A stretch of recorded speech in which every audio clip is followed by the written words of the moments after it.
I've seen a lot of bankers, and I've seen a lot of cops. I've seen a lot of lawyers pull out all the stops.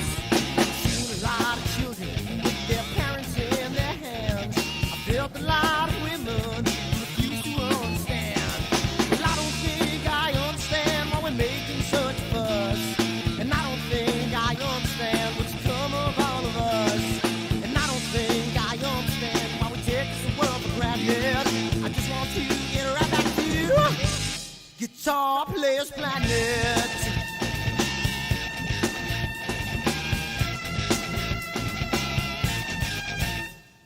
You see it in the papers, you read it every day. The riots and the fires going on in South LA. The muggers and the government, they're all wanting the same thing. They take you for your money and whatever else you bring. Well, I don't think I understand why we're making such a fuss. And I don't think I understand what's come of all of us. And I don't think I understand why we take this world for granted. I just want to get right back to Guitar Players Planet.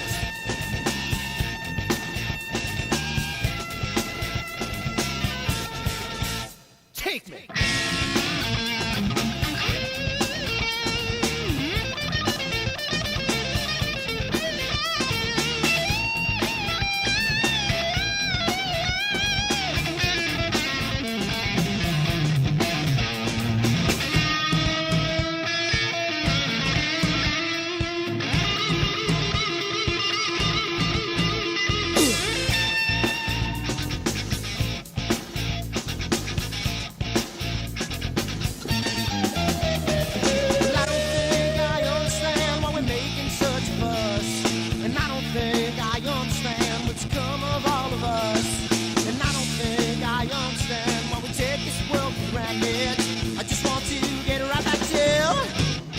Guitar Players Planet.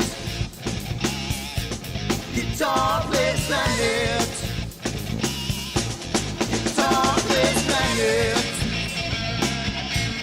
Guitar Players Planet. Guitar Players Planet. Guitar Players Planet.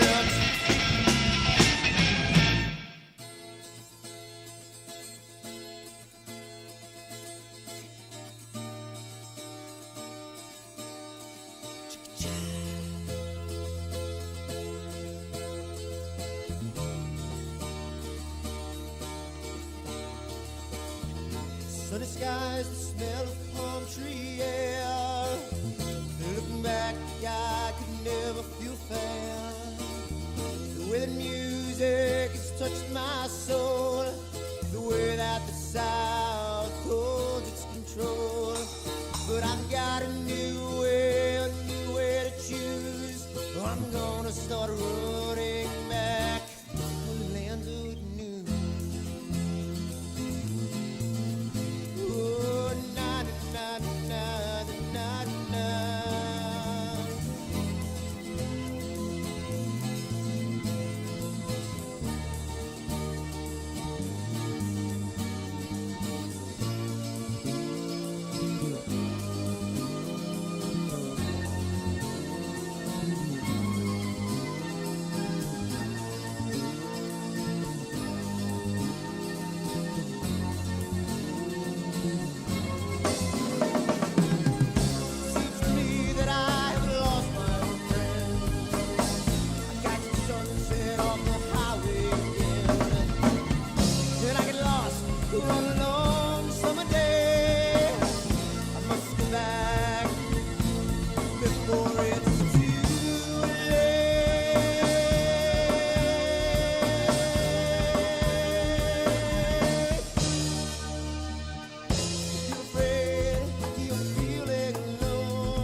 You're the lost Lone Ranger.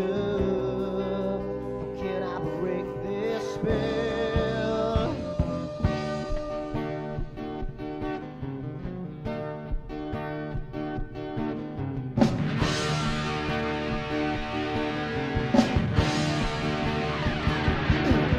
If I do one thing right, ooh, I may do two things wrong. If I walk that fine line, ooh, I will always take the fall.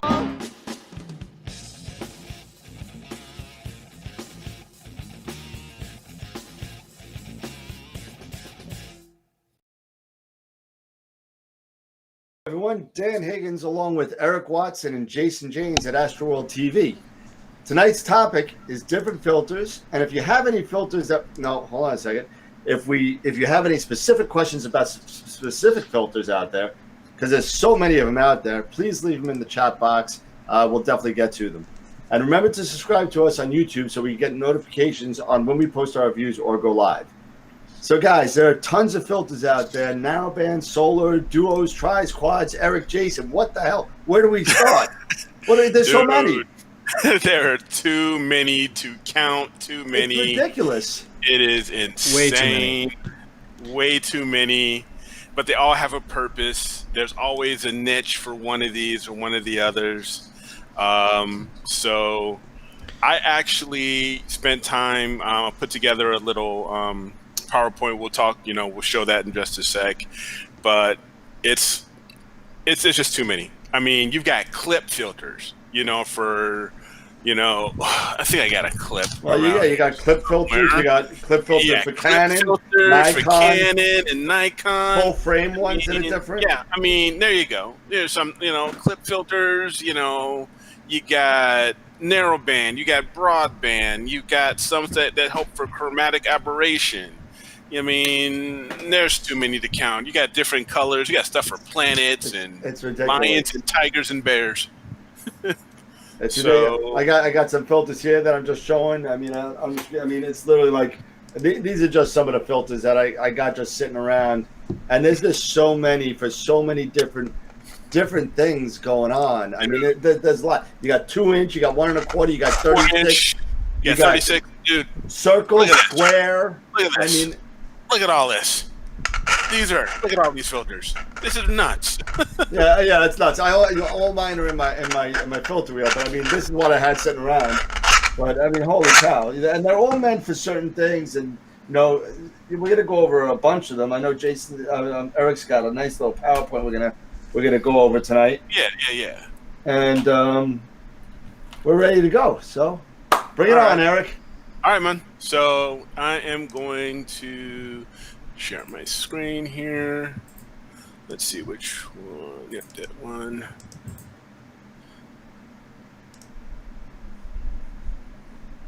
And I'm going to go there.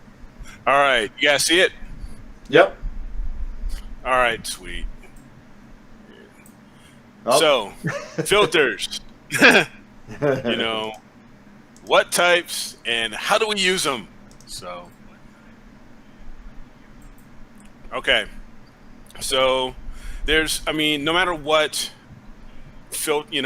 what you're doing, either astrophotography or just general astronomy, some of the main reasons why we use filters, are to help suppress unwanted light, add color depending on if we're doing certain things, improve the quality, of our viewing, because sometimes there's bad seeing out there to help. And so filters can help that, and also to restrict certain bands of the color spectrum. So what I'm going to go over are 3 that I currently have right now: broadband, narrowband, and solar. So a little background, we have to think about, when we think about seeing filters, sometimes we have to also think about, seeing the night sky. So how we see the night sky depends on 3 things: our telescope, the aperture of our telescope, and contrast and sharpness. Now, we all, so the aperture of our telescope, I mean, we all have different types of telescopes.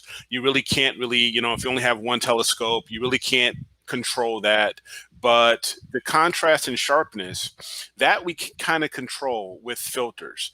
Now, filters play a big role, in boosting that contrast and the sharpness, and it helps with what we call the visual imperfections, for even with our own eyes, when we're doing visual astronomy. So, and it also plays a role when dealing with seeing. And now, what is seeing? Seeing is the effect of light scattered across the atmosphere. Okay, so when we're looking at filters, what we're doing is we are looking and breaking apart in some ways, or manipulating or looking at the light color spectrum. Okay, so when we look at light, for the most part, our eyes have two different parts. I believe they have like cones and rods. And if you ever took biology, it talks about that. And I believe cones is about how much actual light you can handle, that actual white light, the brightness and things like that. And the rods, that's more suppressed, more and it deals more, you can handle a bit more blue light. And it also deals with the opposite of the cones, where with the rods, that is dealing with more of if you're working in the dark or your night vision and things like that. But anyway, so if you take a prism and you have a white light and you put a prism to it, you're going to see a split, like a rainbow. And it's basically splitting that white light into the visual light color spectrum. And it's breaking apart the wavelengths. And every light has a wavelength interval and it has a frequency. So what we mostly look at when we're looking at our eyes is usually in an RGB type. Okay, our eyes, that's how we handle color and break apart color and put colors together. Our eyes usually visualize through in RGB. Now, also, you have to understand a little bit about the filters you buy. I mean, anytime you buy a filter, it's going to have on the back of it information about what light, the banters will filter out or allow. Okay. So here we've got, say, an Optolong L Pro filter. And usually if you look at the bell curve, or where it's high, or the curve is high, that's what it allows. And when it's down, that's what it blocks. Right. So if you take a look where the trough is on the wavelength, you'll see those long spiky lines, or a lot of them. And most of those, if I'm correct, are the sodium and mercury wavelengths. Yep. That it's blocking out. So that exactly, because that's the L Pro, and that is more of a light pollution filter than anything else. Right. And if you look here, this is on the right side here. This is what you would see on a planetarium filter. You would see, it would show the spectrum, and at the very top there you see what it actually allows. Okay, so like in this one, it allows hydrogen beta, O3. This one is actually for a moon sky glow filter. Okay, so there you have that. Now, also, you want to know, you also want to take into consideration where you live. So where you live will also dictate, in certain cases, what kind of filters you are going to need for your particular camera. So another thing you're going to need to know is perhaps the Bortle dark sky scale. Okay, so here, most of us know what our Bortle level is. Me, I live in the rural suburbs. I'm actually, more of a 5. I mean, Dan, you're probably closer to what, maybe between 7 and 8? 8 and 9. Oh, 8 and 9. Okay, so there you go. well, yeah. So Long Island is in a white zone. Okay. Yeah. So actually, I'm sorry. Nassau County's in a white zone, but Suffolk County, you could get down to once you go further east on the island, you get down to Bortle 5. Yeah. And I mean, and Jason, he's out there in Arizona, but he has, areas where he can go, where he can probably get out to a 3, maybe even a 2. I mean, so he can, see a lot of the night sky, a lot more of it than you could from under your skies. So, but also this, what I'm saying is those filters, the type of filters you buy are going to help dealing with the Bortle that's, your sky is at. So we're going to talk first about is broadband filters. Okay. So broadband filters, there's different types. I mean, so you have probably one of the most common ones, a light pollution filter. They call them city light CLS or LPR, which is nothing more than city light suppression or light pollution reduction.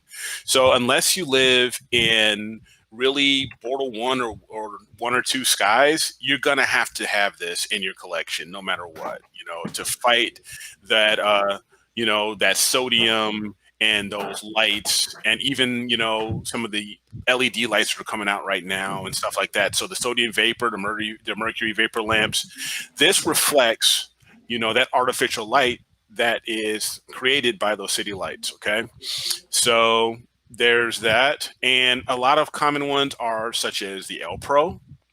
The Optolong L Pro is considered a light pollution reduction filter. And you also have, like, say, the city light suppression, and this one is an astronomic CLS CCD. So there's different types for that. Another type of slightly light pollution filter, but something that we use a lot, especially if you're using monochrome or pretty much any camera, is a UV IR cut filter. Now, these are known primarily to be used for LRGB, for monochrome, at the luminosity channel. When you're imaging monochrome, they're used to eliminate or reduce the star bloating, especially if you're using a one-shot color like I do and like Jason does. It reduces that star bloating. It helps reduce the seeing effects and improving. So these help with sharpness. And they're also recommended to use when you're doing planetary imaging. Now, okay, so these here, you can have like the ZWO IR cut. This is also the Bader. This is an IR cut filter. These are very common filters that everybody, I think, should have already in their arsenal of filters and already in their filter wheels. Yeah. So, just one thing regarding the CLS. They also make a CLS CCD as well. Yeah. And that has an IR cut in it as well. So, yeah, see, there you go. So, that's really more to be used for monochrome cameras. Mm-hmm. So just, again, this actually is a 1 1/4 batter UVIR cut filter. I use this just like you were alluding to. I use this for planetary, and I also have a Pro Planet from Astronomic, which is also used to cut down the bloating of the planetary. It's really good for planetary as well. So there's a couple of filters out there that you could use to do that. Yep. So these are very popular, very useful. Everybody should have a UV IR cut filter, like I said, in their, collection of filters. Another one, this one deals with contrast. While this one dealt with a UV IR cut, dealt with improving sharpness. This one helps improve contrast. This is the UHC filter. These are ultra high contrast filters, and these are really great for viewing or imaging emission nebulae or nebulae in general. They also help suppress city light and moon sky and sky glow. And these primarily allow the H3 and H beta emissions, a lot that you see, and I believe it's the emission nebula or planetary nebula that these help with that, with viewing and imaging. Yeah, it's also not to be confused with the imaging O3. Right. Because, just be careful with that. I remember when I first used an O3 for visual, I think I had the Orion 2-inch O3. I think it was like $79. I picked it up and I was looking at M17, the Omega. Okay. And I couldn't really see it until I popped this thing in there. And what the O3 does is it darkens the background and contrasts the white of the Omega Nebula. and it just popped. It pops like that. You could see it automatically. It looks great. Wow. Yeah, it looked awesome. And H beta, I'm pretty sure that's really only good for a couple of nebula out there. Yeah, for probably. visual. Yeah. The horsehead being one, I'm pretty sure. And I think there's only one or two more that it's actually used for. A lot of people don't use H beta, if I remember right, for much of anything. Yeah, they don't use H beta a lot. I mean, it's pretty. They say it's, or at least from what the articles I've read, it's probably the second most common, as far as dominant layer behind H alpha. But you don't see a lot of it. But as far as the dominance, because there's a lot of hydrogen out there in space. But yeah, you don't see it a lot. You don't see a lot of people using them. Yeah, I've seen a couple of people try to overlay some H beta, and it adds to it. It does add to it. But it's very minimal. It's very subtle. Now, is there any benefit with doing like a H alpha or H beta filter on OSC? Yeah. I think, actually it is. H alpha especially. H alpha, if you can definitely get more detail, because it allows just that because that H alpha is everywhere, especially around nebula. Nebula feed, they emit so much hydrogen alpha that you can see the nebulosity so much better with a hydrogen alpha, no matter if it's with a monochrome or a one-shot color, that I would recommend you put that into your filter wheel, if at least looking at getting one if you don't have one for your one-shot color. And I think you would be surprised how much more detail you would see with a hydrogen alpha filter just in using that with a one-shot color. Yeah, and with the hydrogen regions of galaxies also, it makes them pop really nice. Yeah. So especially like things like M31, G1, G2 area, got a nice little pop on that. 101 has nice little hydrogen areas that actually turn a little pink. So it's nice to add on to your data. Yeah. Now, the next broadband filter I'm going to show is pretty common, especially when you're first getting started with visual. These are polarized or neutral density types of filters. And what these are basically moon or lunar filters. Yep. It cuts down the moon, that bright glare, and improves contrast when imaging or viewing the moon. So it polarizes, just like if you wear a pair of polarizing UV polarizing sunglasses, it helps reduce that glare. So this is, ideally when you're doing planetary, when you're first getting a telescope or anything like that. And one of the first things people want to do when they get their first telescope is they want to look at the moon. So, But when they look at the moon, it is incredibly bright. Sure. It is. So you need something to help cut down that glare, and a polarized filter like this one from Orion, and this is another one from Batter. This is what you need, and these are great for viewing planets as well. Now, and these also, as an FYI, you can actually use these if you have a solar filter. So you can, if you have a solar filter on your objective of your telescope, you can actually put a neutral density filter on, through your eyepiece, and it can help as well.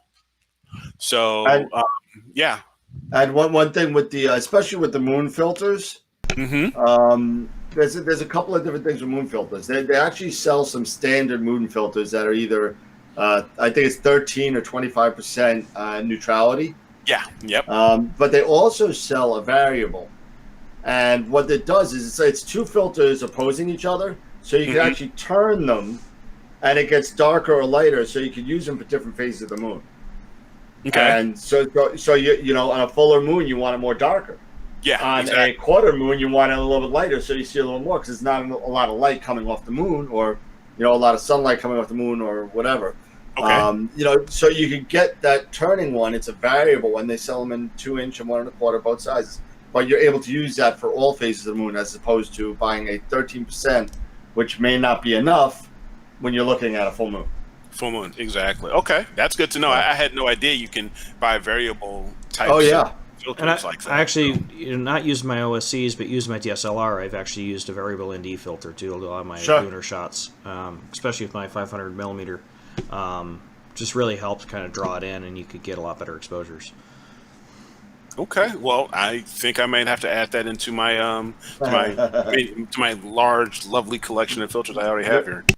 Your two-fisted arsenal you got going Yeah, on no over kidding. there. Okay, now next are other types of broadband filters. These are what they call planetary imaging filters. Now, what these do is they block wavelengths below the spectrum below 640 nanometers, and they also suppress or block infrared. And what that also does, it helps because with seeing, because when you're doing planetary, you're getting atmospheric disturbance.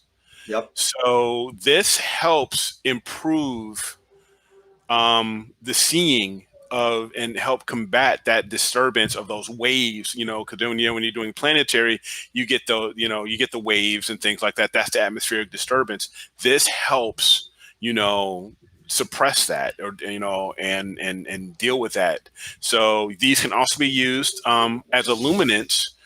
If you're doing mono, these can be used as a luminance filter when you're doing imaging planets. If you're doing LRGB. Yeah, So that's what I use the Pro Planet for. The Pro Planet works for me. It works great. It's a 1 1/4 inch. You put it right on the end, screw it on, and it works good. It works very well. And so this one here, this was the astronomic one right here. Is the Pro Planet right there? That's the Pro Planet right there. Yep. Yep, that's it right there. And this is another batter planetarium. Now, speaking of LRGB, if you've got a monochrome camera, you're going to need it. You are going to absolutely need these. I don't care who you are.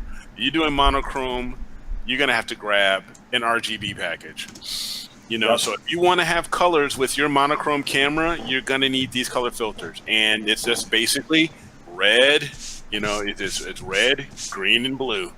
So, and you would usually put these, if you have an LRGB set, you would usually put these in a filter wheel. So I would recommend, if you are using a monochrome camera or anything like that, and you're doing something like this, if you decide to go monochrome, buy a filter wheel, because you're going to need it. And make sure you buy the right size filters. Yeah, absolutely. Make sure you get the right size filters. So because, to start out with, you probably will want, if you're just getting started with monochrome, there's some people ask, what kind of filters do you want to get? Well, maybe just to start out with, maybe you want to just do LRGB and HA, just to get started.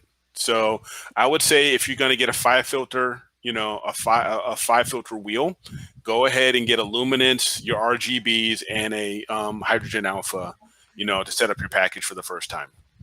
But if you can afford it, get a 7 or an 8 slot wheel filter. I would definitely, if you get it and you plan on expanding, definitely get an 8, because sooner or later, if you got H alpha, you're going to want to shoot the other 2 bands eventually, the S2s and the O3s. Yep. You definitely don't want to shoot them. And so you'll have 7, you'll have 1 spot left over. Yep. And what I've used that other spot for, believe it or not, is the CLS CCD. Okay. So depending on if I'm shooting globs or something with a lot of star field, or if I'm shooting nebula, I could choose in between the luminance or use the CLS CCD as the luminance. Okay. Now, for me, I have a 5 slot wheel, and I'm using 1-shot color. So for me, I actually use that 5th I actually have a dark filter. To do dark, so you can do your dark calibration frames right off of the, filter wheel. Got to get a mechanical shutter, then you won't have to worry. No, I like mine. No changing the rig. No. It's a general rule of thumb about taking and getting what you can afford. Oh yeah, pushing the limits of your budget to make sure you're set up so within you're your not budget. upgrading. You know, I mean, I know if you Eric's can got a afford, slot. Go ahead, Eric. Sorry. I mean, if your wife will let you get it, go ahead and get it. Get an Pull the 8. trigger. It's okay. It'll be all right. Yeah, it'll be all right. It'll be all fine. right. Don't worry. Hey, my wife knows plenty of divorce lawyers. Don't worry, it'll be fine. but you know, It's cheaper to to keep your you. point, Jay, you know, I mean, there are filters out there. I mean, you can get some D class. Oh, this is gonna be D class glass in order to, you know, fulfill what you need. And you can get an LRGB set for like $90, $100. Yeah. But is that going to be, you know, you may have some issues with focusing, then not par focus. There's a lot of stuff that goes into that. And you could go from anywhere from the, you know, $100 set to, you know, the creme de la creme, the chromas, or the, you know, the Astrodons. I'm sorry, I don't want to say chromas. I know Mark's online. But, Well, just lost a viewer. Chroma has now been let's see. Well, we can't make it a 4-letter word. So, I mean, you know, you know, you know, or you can get the Astrodons or something like that, which is, you know, they're all parfocal. They're very nice. They're very now, expensive. if somebody doesn't know, what does parfocal mean? So parfocal means that when you know, they're not 100% perfect. Even when they're parfocal, they're not 100% perfect. But the theory is that you could make the glass in each individual wavelength the same size, so you don't have to refocus again. Okay. So you don't have to focus in between every other filter. Right. Now, me, I'm a little crazy. Even though I do have Astrodons, I don't have to refocus, but I still have SGP. Even though the glass is fine, that doesn't account for temperature. Right. You know, so you may have to focus a little bit, you know, anyway. But if all things being equal, same temperature, same everything, you really don't have to refocus. That's good to know, because I know, you know, for a long time, you know, people were talking to me, and I was looking up, looking at filters when I first got started with this, and it, you know, and I was looking at Astrodons and all this stuff, and like parafocal. It's like, what the hell is parafocal? Yep. Yeah, you know, and you know what? I'm kind of crazy when it comes down to my focus, so I have it set no matter what. I don't care how much money you spend on filters. You focus on the filter change. I don't care. You know, but that's just me. Go ahead, Jay. And that's kind of best practice. I mean, I'm still getting there because everything's manual focus right now because I don't have my EAF fully functional because they're still getting that into the ASIR Pro. But one of the things that it's just got to get into your mentality is you just got to take and make that habitual movement every time you're doing stuff, whether it needs it or not. It's better to warn on the safe side, because otherwise you're just burning time imaging that you won't be able to use. Yep. You know, now, okay. Let's hop over to, we've already talked, so we talked a little bit about broadbands. Let's talk about, you know, what we all love to use, narrowband. Especially in Bortle 8 skies. Oh yeah, in Bortle 8 skies, you love narrowband. And I mean, if Chuck ever watches this show, he can attest. He loves narrowband. He loves his narrowband because he is a master at using narrowband. Yeah, he's in a Bortle 7+ or close to 8 skies. I think he's in close to Chicago. He's in Detroit. He's actually right next. Detroit. He's right next to the Detroit International Airport. Yeah, so he's getting blasted with light. Oh yeah. I mean, and everybody, I know everybody that is watching us has seen him. So I mean, you know, I mean, they've seen the APODs that he's had and whatever. But holy cow, the images that he gets, they're awesome. Yeah, yeah, and he uses pretty much strictly narrowband. Yeah, unless he's doing planetary and because he does planetary and solar. But when it comes to deep sky, it's all narrowband that he does. Yep. Yeah, well, I think it's kind of he's perfected it. I think that's out of necessity, though. I mean, RGB and a Bortle 8+ sky. I mean, it's almost impossible. You're doing like 12-second shots, maybe, and then you're done. Yep. So narrowband. Now, with narrowband filters, what exactly do they do? What they do is they capture only a very small part of the color spectrum. That's why we call them narrowband versus broad. They narrow down. They just narrow. They have a main focus, a narrow focus on getting one part of the color spectrum. They also reduce star blooming, and they are used primarily, very heavily, they're used in deep sky imaging of emission and planetary nebula. Now, when you're doing your imaging, you're doing post processing. When you're doing narrowband, and those color images that you're putting out, it's considered false color, not true color. It's considered a false color. One thing to also remember when you're doing narrowband is it's going to require longer exposure times. Okay, and if you're using a CMOS camera, like the 1600, it could possibly require a higher gain. Now, I have seen, like I said, speaking of Chuck, I've seen him do actually unity gain, which with the 1600, which is 139, and he gets killer shots on and he does that. He does unity on hydrogen alpha and sulfur, and he actually drops down to like around 75 to do H3. I mean O3. Sorry.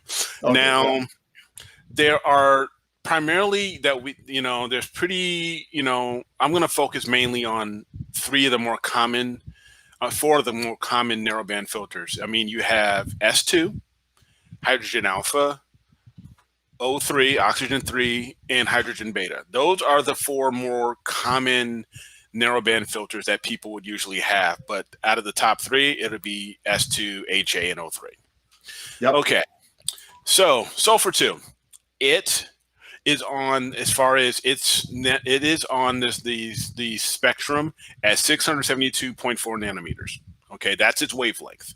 It is used exclusively, I would say, for the red color when you're doing what we call the Hubble palette or the SHO palette. And it actually gives you a deeper red than hydrogen alpha. But it is weaker. Okay, the emissions that you get from sulfur, the signal you get from sulfur, it is weaker than what you would get if you're imaging hydrogen alpha or oxygen 3. Now, with these types of filters, with the Sulfur 2 filter, you can use this during a full moon, which is great when you're doing narrowband. One of the great things about doing narrowband is that a full moon won't stop you from imaging. Whereas if you're doing LRGB, you've got to wait, until you get towards this, maybe the 80 or lower percentage of moon phase. And you don't want to do LRGB during a full moon. You're going to get too much of that moon glow. Yeah, you're going to get a lot of gradients on that. You're going to get a lot of gradients. But with Sulfur 2, this is one of the narrowband filters that you can use during a full moon. So if you want to image during the full moon, this is one you use. Now, here is, in my opinion, the most popular that everybody should have, HA, hydrogen alpha. And on the visual spectrum, it is at 656.3 nanometers. This is the most dominant of all the emissions that you get, because hydrogen alpha, the light that's created by atomic hydrogen. Now, they say this is the basis of the nuclear fission that powered stars. That's fusion, right? Not fission, right? Yeah. Nuclear fusion. Yeah. Okay. Yeah. So whatever. So that hydrogen. So the power that, the stars, what they get their power from, how they emit the light, hydrogen. Yep. So you're going to see a lot more hydrogen. It's the most dominant gas out there, because of it, and so this is also part of the red spectrum, just like sulfur. And it is used, when you're doing, especially if you're like me, who has a one-shot color, and we're doing the HOO palette. This is what we use for red. Okay. Now, since Sulfur 2 is a stronger red than hydrogen alpha, right. Okay. In the Hubble palette, they use it for green. Correct. For the RGB, they use it for green. And this filter can be used to image or view if you're viewing or imaging in a full moon, because these types of filters sulfur 2 and hydrogen alpha, they will they will block everything except this wavelength. That 656 wavelength. They will block everything but that. So that's great, especially if you're using these in a light polluted area, in a full moon area. It's just fantastic. Now the other one is oxygen 3, and as you can see, this one is slightly lower on the spectrum. This is at 500.7 nanometers, and this is what we would use for the blue-green areas of the spectrum. Okay, this is where this would sit. Oxygen 3 sits in that area of the spectrum. So we would use this as the blue channel in the Hubble palette, and we would use this as the blue and the green in the HOO palette.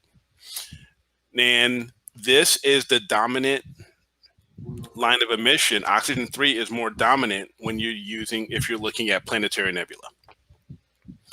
Now, in contrast to sulfur 2 and hydrogen alpha, it is best to use oxygen 3 because it has a lower wavelength. It's best to use it in low or new moon phases. You don't use oxygen 3 in a full moon.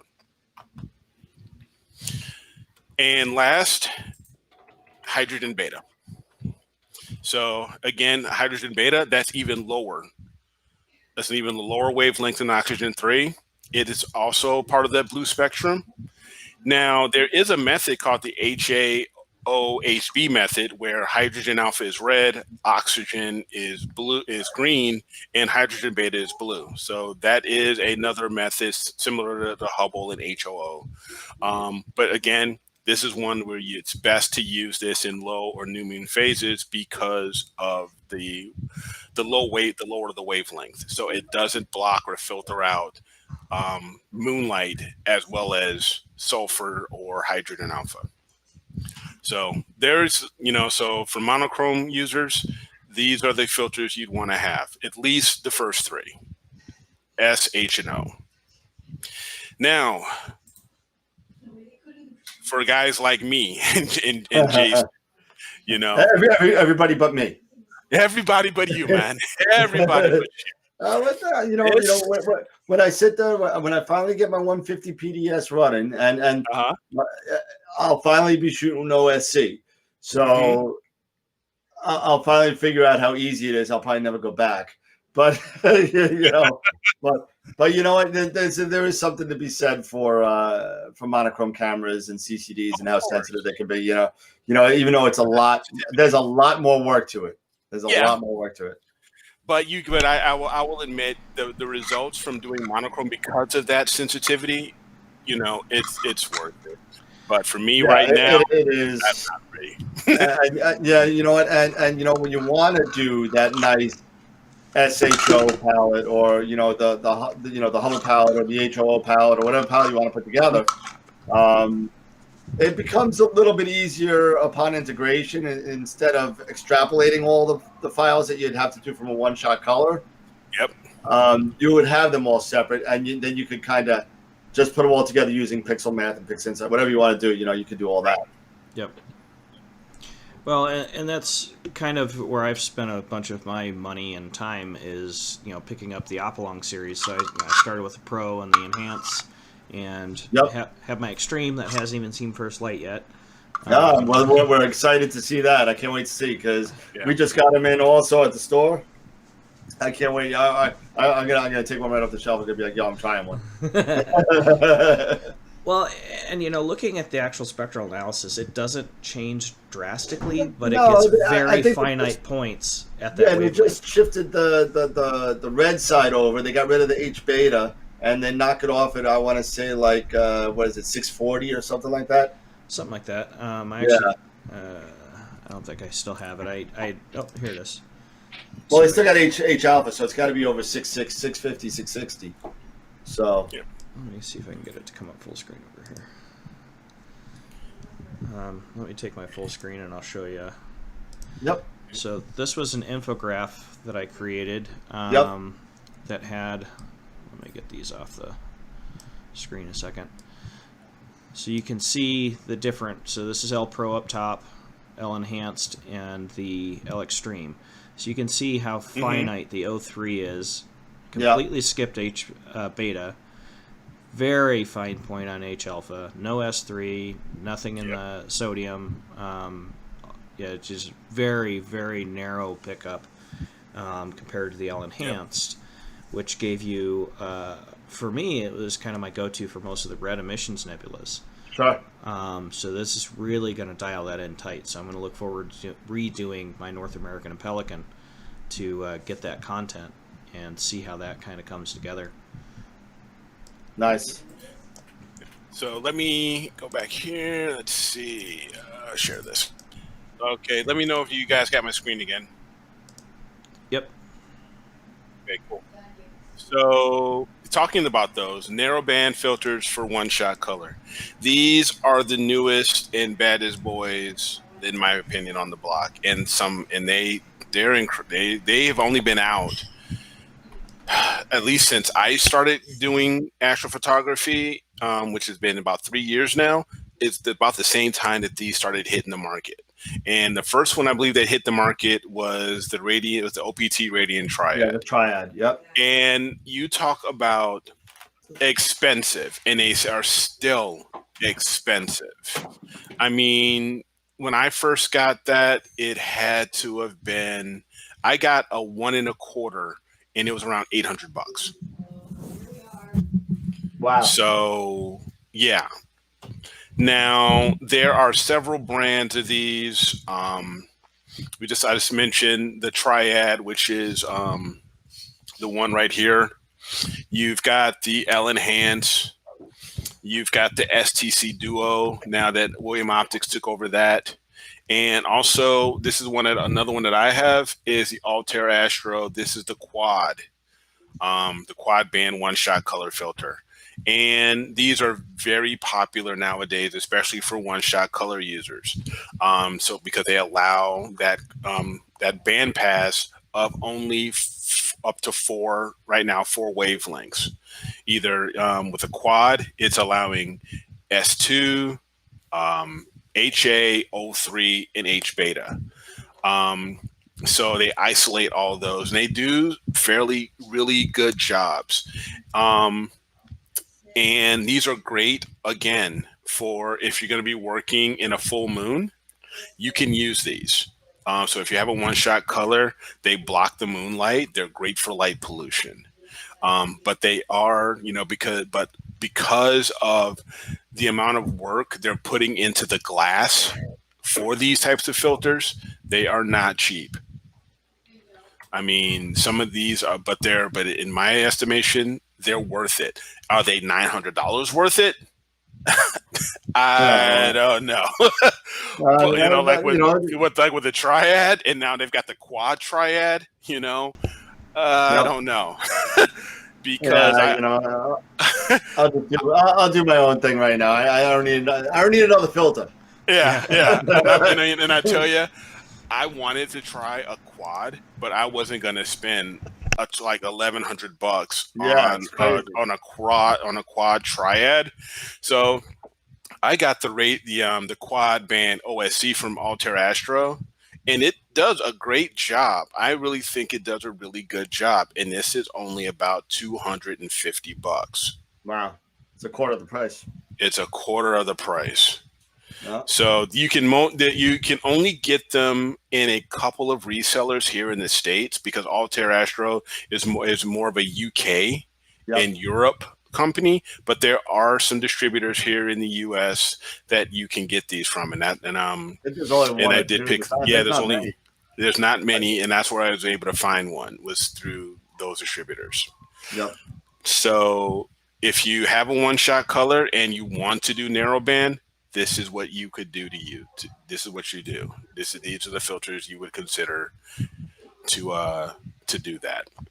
And finally, when it comes to narrowband, if you've got one of these, like I do, if you've got a Rasa or a Hyperstar, you've got an F2. If you've got an F2 system, you want to maybe consider a high-speed narrowband filter.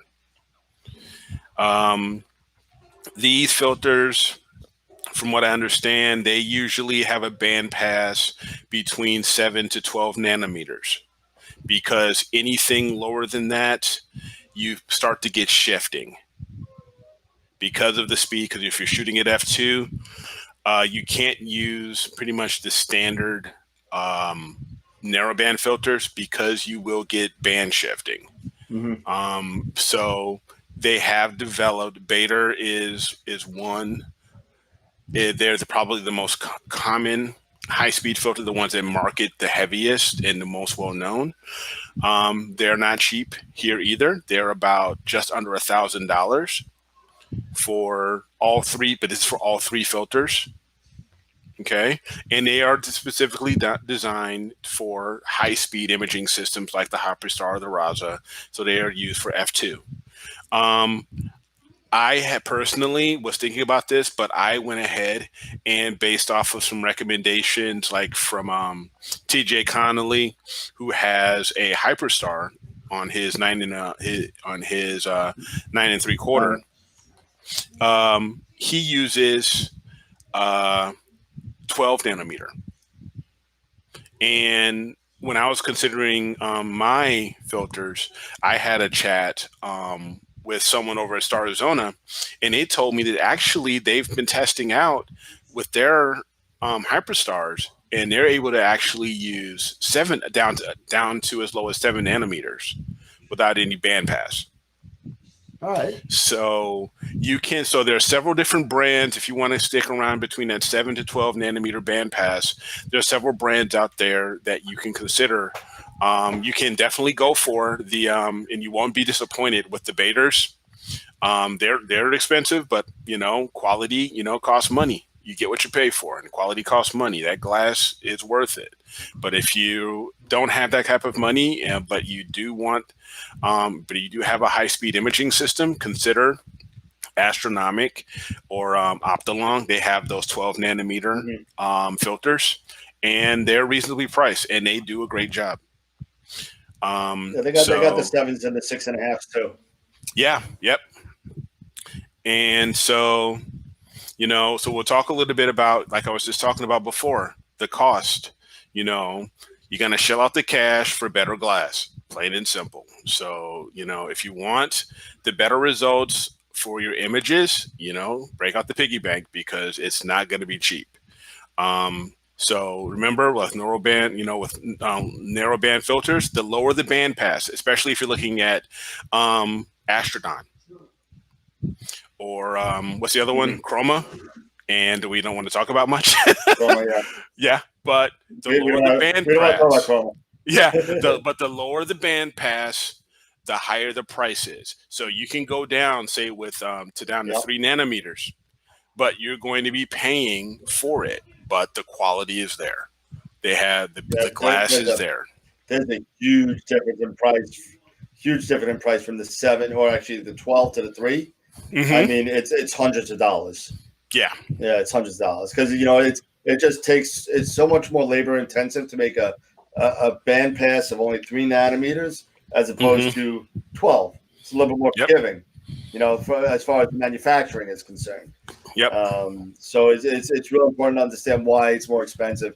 And you know what?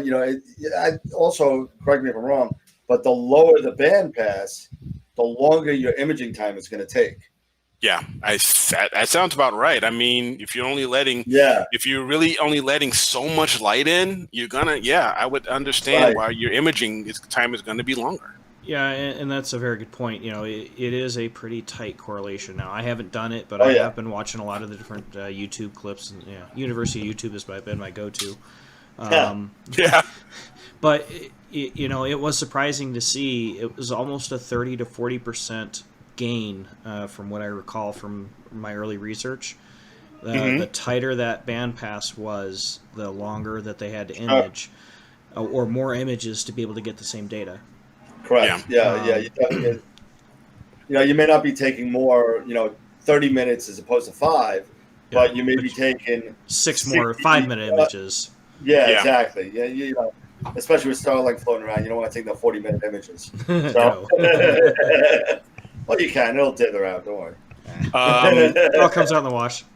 Yep. So with one-shot color filters, those narrowband filters, the more bands that that single filter allows, the higher the price tag. And just and I just put out here, I know Astrodon and Beta, those are because those companies, they put out good quality stuff. They're known to be more expensive. Optolong and Astronomic are also great quality, but they have a slightly lower price tag. So, if you're thinking on the lines of expense and what to buy, it's really up to you. It's all about, your budget and things like that. But for me, I just personally use Optolong and Astronomics. I do have quite a few Beta broadbands, but I'm not in the realm just yet to go after an Astrodon. Someday I will be. I would too, but not yet.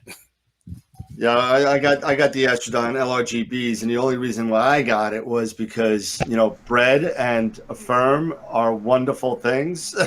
Yeah. So I said, you know what? I paid it off at like $20 a month for like, I don't know, like 9 years, and and I got my Astrodon. So I was like, all right, yeah. But you know what? It's something to be said about having those offsets be so small that I don't have to if I didn't want to focus. As long as it doesn't drop in temperature, you can. Yeah, and having that parafocal, it's awesome. Yeah. Well, and again, it kind of goes back to the earlier statement. Invest in the top end, so you're not constantly going from low to mid high to high. Just don't do like me. Well, I mean, we all do it. I mean, even when we're talking the mistakes we make here. This is the mistakes we're sharing. It's valuable information we're sharing to you. Well, and this is how you end up with a room full of telescopes you don't use. Yeah. I mean, so let me go ahead. Oh, let me just do one more. I've got one more here. One in here. Let's go here. Okay. The last one. Here. Come on. There you go. We're going to talk about solar filters. And these are just what they say. Here's the solar filters. Pretty basic. Solar filters, they're made of durable glass or polymer film. And they only allow, I don't know, what's that, 10 hundredths of a percentage of light to pass through. 10,000. So 10,000. Yeah, 1/10,000th. I had to do it like in high school with the pen and bringing the pen over. Yeah. Yeah. So yeah, and 1/1000th of a thousandth of light. Whatever you say. Yeah. And they're also, some of them are made. You can actually make your own from a Mylar film that you can. Yeah. I would just make sure there's no pinholes in it. But yep. And these, you want to make sure that you want to protect your gear. You want to protect your eyes. So if you're going to be going after the sun and imaging the sun, and a lot of people do it, it's a great form of astrophotography. It's a great hobby, but you want to be careful. You want to be safe about it. So you want to make sure that the filter is securely fitted over the objective this also avoids overheating your scope. And of course, this is a must. You must be, when you're imaging or viewing the sun, you must be using these when you're imaging or viewing the sun, or it will cause blindness. So just be aware of that. So if you are thinking of moving over from the night to the day and doing solar imaging, just be aware of those things, So just as a disclaimer. And that's it. That's all I got. Yeah, we don't want to say, those guys from AstroWorld told me to look at the sun and I didn't have a filter on it. Now I got retina damage. Exactly. Crying to me. Yeah. I gave you the warnings. So, and here right now, I haven't tried it yet, but I recently got for my 8SC for my Schmidt-Cassegrain, a solar filter, and to go along with it, let me go here through my mini. This is what they call Beta Continuum. Yep. This is for your eyepiece. So this goes in conjunction with this guy. So, so that's your eyepiece. So it help with viewing that hydrogen. So both of these will help protect me when I'm ready to break out the 8SC and do a little bit of solar. I've seen Chuck do some solar, and he does an amazing job. Yeah. I've seen Chuck do it. TJ does it. He has a couple of solar telescopes. Yep. Incredible stuff that these guys do. So it is a great hobby if you're interested in doing something like that. Reach out to those guys. They're a plethora of information. Yeah, and when just it comes to solar. Yeah, just to touch on the solar part, just so we're, just for clarification, those ones that you have shown are all white light filters. So if you're expecting to see now, some of the glass ones, like the one company makes it, I forget which one it was. It has a little orange tint to it, but if you're expecting to see an orange or a yellow sun, the odds are you're not going to see that. It's going to be a black and white sun. You're not going to see prominences. You're going to see sunspots, and pretty much that's it. And that's why they delineate those as eclipse filters versus solar filters. So the solar will be that monochrome that you're referring to. Yeah. Correct. This is basically considered an eclipse filter. Yeah, the Correct. eclipse will give you that hue shift in order to give you those type of chroma tints to your imaging. Yeah. And then, All right. you could also get quarks and stuff like that, which if you want to spend $1,000 and or the Daystar Scout, or you could buy your own telescope as well to do that. Yep. So as I said, as we were talking, you've seen my collection. This is like a 2 fistful worth of, I don't know how much this all is, but it's crazy. You don't want to know. You don't want to know. Exactly. It's just crazy. But so that's my little spiel on filters. So, because I know it was either Mark or someone else was asking about filters, and let's do a show on filters. Like, sweet. Well, let's hit the message board for a second. Yeah. Let's see what we got going on. Mark, of course, is online, and he was already wisecracking in the background. It's not just the background. He's been doing it on chat, too. Oh, yeah. If he sends me one more image of a cat, I swear. Careful, those are his kids. Oh, I didn't know they were yours. I thought it was like that lady yelling at a cat. I don't know. Whatever. Oh, man, that's funny. Bill Brown's on. He says hi to everybody. Jane from Astronomy Notebook is on. Hi, Jane. How you doing? Hi, Jane. Hey. Mark's yelling about his chroma filters again. I don't know how he can keep yelling. He got rid of them. They gave him his money back. Oh, good. I'm glad. Glad to attend. Let's see. Mark said, better to ask for forgiveness than to ask for permission. Absolutely. 100% in agreement with that. In every aspect. But and once you have it, it's going to cost you money to ship it back, so I may as well keep it, honey. All right. Got mine with the ZWO 1600. I love my LRGB filters. That was from Jane. Let's see. Jane loves her HA filter. And Montreal. So Jane from Astronomy Notebook is from Montreal. Skies are pathetic. I was overwhelmed with the skies just 4 hours away in the country when we were camping about a week or so ago. She said it was really dark. That's one of the things that's nice about here in Arizona in the desert Southwest. Here I'm in a Bortle 6, but if I drive 2 hours north, I can be in a Bortle 2 up in the White Mountains, and a drastic difference in seeing. Jason, I don't think I said we hate you yet in the show, so we hate you. Well, you guys are already trying to blame all the clouds on me. I mean, I don't want to blame you for everything. It's okay. It's all right. It's because I'm a ginger. Oh no. Let's see. Astronomy Notebook. Let's see. Jane says yes, that is right. The lower band pass, longer the exposure to get equivalent quality. And Mark just said, always blame the clouds on Jason. And He's buying more gear than I am, so I don't know why. I know. I already said something like he had everything. Yeah, so, right. I mean, he's like, not quite. I said, all right. I said, well, you got more stuff than I got, and that's a lot. Yeah.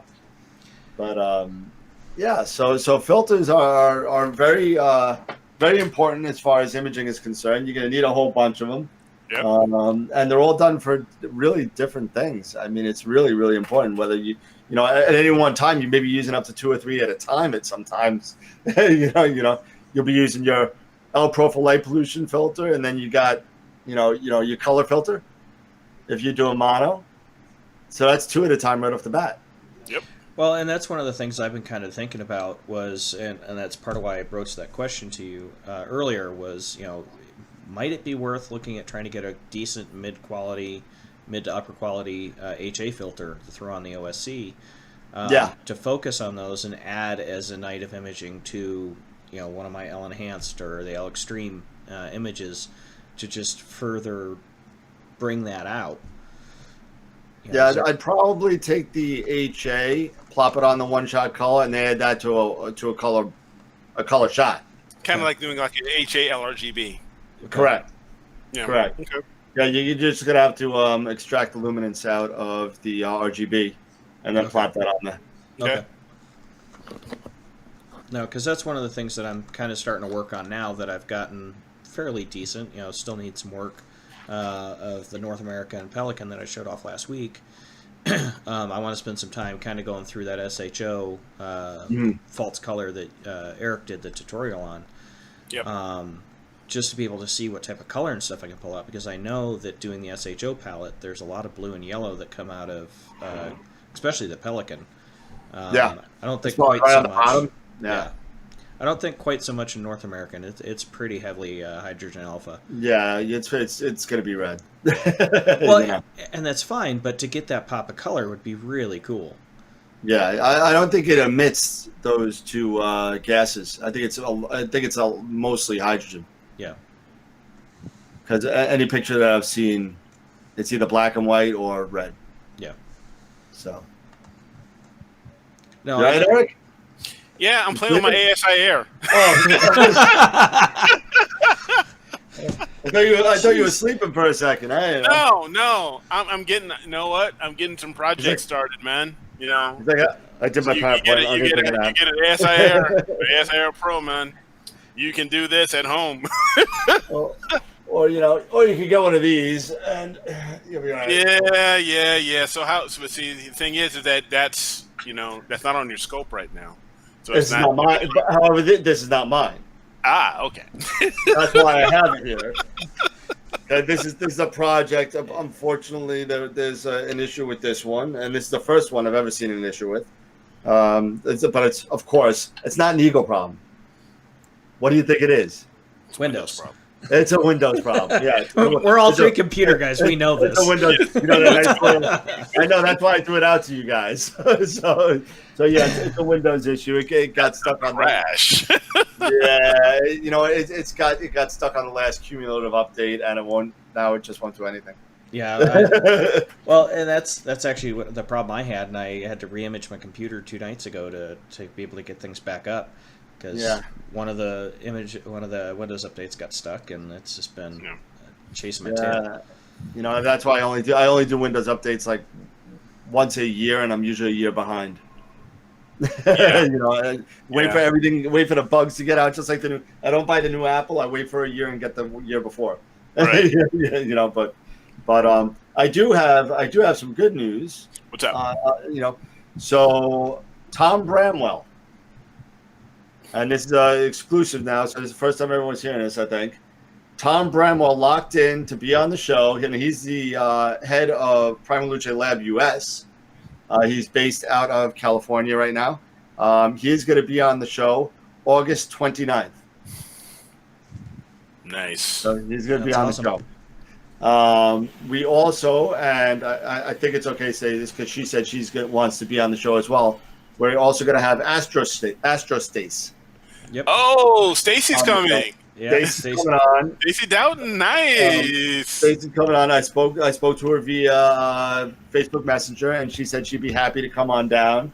Awesome. We might have to do a weekend show for her, so be on the lookout for that, probably in September. Awesome. And if we need to, we'll record it and still air it on Wednesday night. Oh. So it might not be the live stream that we've been doing, but we can still make it work. Yeah, we'll definitely do that because, she is in the UK and it is a 5-hour difference. And for those of you guys that have seen us in the shows before where we had Tim Cowell on, he would get up at 2 o'clock in the morning to do the show. Yeah. And, that's a little rough. Yeah. Especially with the show's 3 hours long. We're working on that, though. We've been doing pretty good. We've cut that down to an hour and a half, I think. An hour and a half, hour 45 minutes. Hour and a half, hour 45. So we've cut it in half. We're getting there. We're getting there. Yeah. It's pretty good. Pretty good. So, So, let's see if we got any more comments on the thing. Yeah. And, we do. Okay. Chris. What's up, Dan? What's up, Chris? Teresa Castro says hi. Why is Teresa Castro? She doesn't even know what I'm talking about. Why is she watching this? Hi, Teresa. How you doing? Que pasa, loca? A roster would be great to have for EAA. Video astronomy, live stacking, and sharp cap. Absolutely. A roster would be amazing for that. Unbelievable. You get that and a nice, fast camera with some nice... Dude, you'd be set.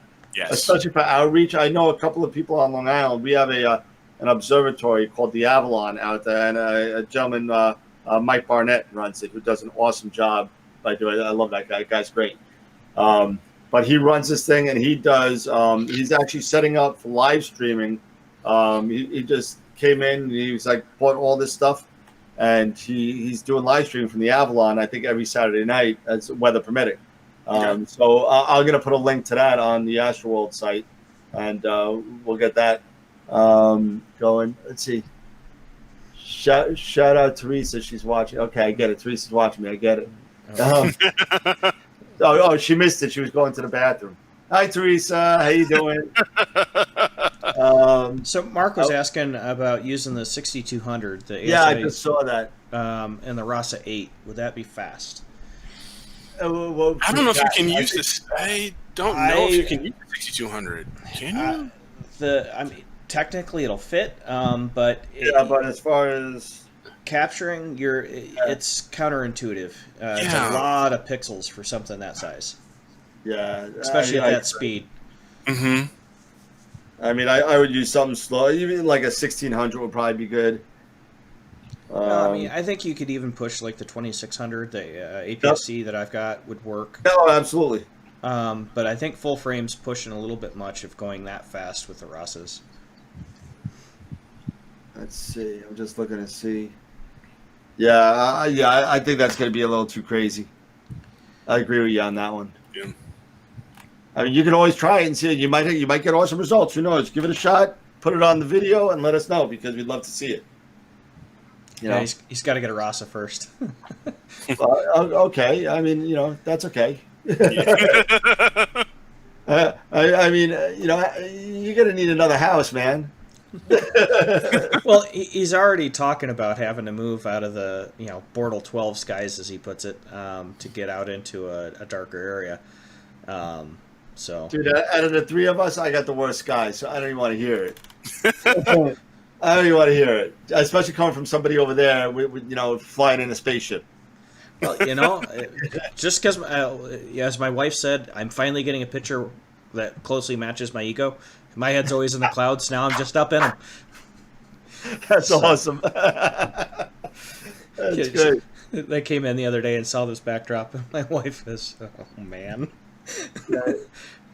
I told Mark he's going to have to get that. I told Mark he's going to have to get that place further out into the Bortle 4s, so I got a place to crash instead of out on the back porch. Yeah, then he could take a little bit more than 30-second exposures. Be all right. Well, he's already doing 10-minute exposures with this stuff. I haven't even pushed that yet, other than doing darks. I did a 40-minute exposure 2 nights ago, just to see if I could. Not for any particular reason, just to see if I could do it. Mm-hmm. And I started to see a little egging, little leg. But you know, I got 30 minutes, perfect round. Well, and you have good news to report this week because I saw that you've posted photos and some video that you got your pier all wired up and. Oh yeah. Let me see if I can share my screen real quick. I'll show it to everybody. I totally forgot about that. How do I do that on this again? Oh yeah, there it is. And let's see, share screen. Where is it? Share screen. As soon as it's up, I'll take it. And I'll just do my entire screen.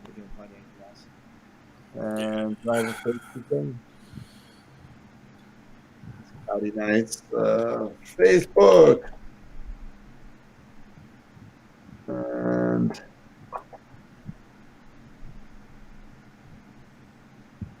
no, that's right. That's my buddy.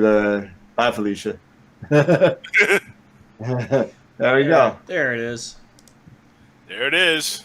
So I got first lights with it, but you know, I didn't get a lot of data.